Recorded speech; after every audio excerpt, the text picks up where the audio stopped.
শুভ সকাল বন্ধুরা, হর হর মহাদেব। আজকে শুভ শিবরাত্রি। তো দেখো আমি সকালে পুজো করছি।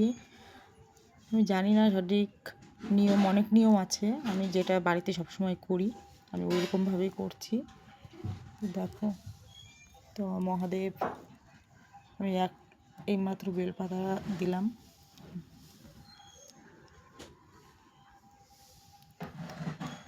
এটা আমার ঘরের আসন, আমি ঘরের পুজো দিচ্ছি।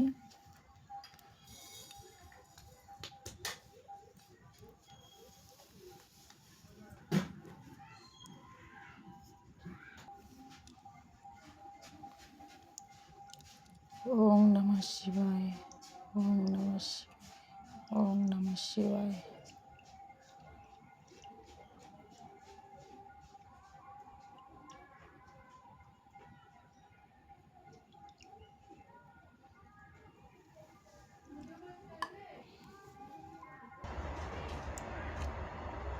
বন্ধুরা আমার পুজো দেওয়া হয়ে গেছে।